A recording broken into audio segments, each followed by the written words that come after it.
Hello bachcho, let's read the question. The question says, in old trees, the greater part of the secondary xylem is dark brown and resistant to insect attack due to A. Secretion of secondary metabolites and their deposition in the lumen of the vessels. B. Deposition of organic compounds like tannins and resins in the central layers of the stem. C. Deposition of suberin and aromatic compounds in the outer layer of the stem. D. Deposition of tannins, gum, resins and aromatic substances in the peripheral layers of the stem. E. Presence of parenchyma cells, functionally active xylem elements and essential oils. इस question में हमारा की concept है heartwood. की concept is heartwood. तो जो old plants होते हैं, इन ओल्ड प्लांट्स में सेकेंडरी जाइलम का कुछ पार्ट डार्क ब्राउन कलर का हो जाता है. पार्ट ऑफ सेकेंडरी जाइलम कैसा हो जाता है? It gets dark brown colour. और ये ब्राउन कलर किसकी वजह से आता है? It is because of the deposition of organic compounds जैसे कि tannins,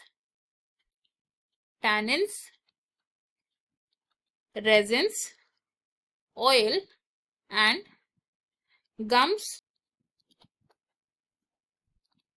aromatic compounds and essential oils as well. and ये materials कहाँ पर deposit होते हैं? They are deposited in the central or the innermost layers of stem. in central layers of the stem. In substances की deposition की वजह से stem बन जाती है hard, durable and resistant to microbes. Stem कैसी बन जाती है? It becomes hard, durable and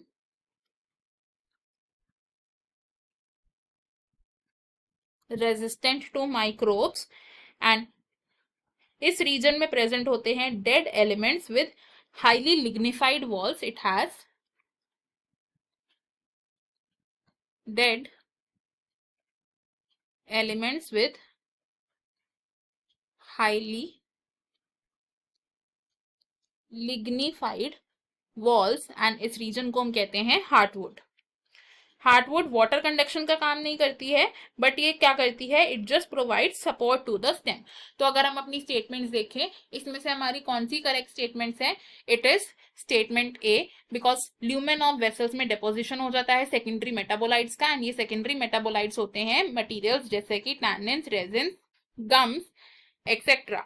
C statement हमारी रॉन्ग है because outer layer of stem में डिपोजिशन नहीं होता. ऑप्शन डी स्टेटमेंट भी रॉन्ग है बिकॉज पेरिफेरल लेयर्स में डिपोजिशन नहीं होता. एंड ई भी रॉन्ग है. हमारी सिर्फ दो ही स्टेटमेंट्स करेक्ट है which are A and B. तो ऑप्शन बी हमारा करेक्ट है एंड बाकी के ऑप्शन है incorrect. I hope you have understood it well. Best of luck. Thank you.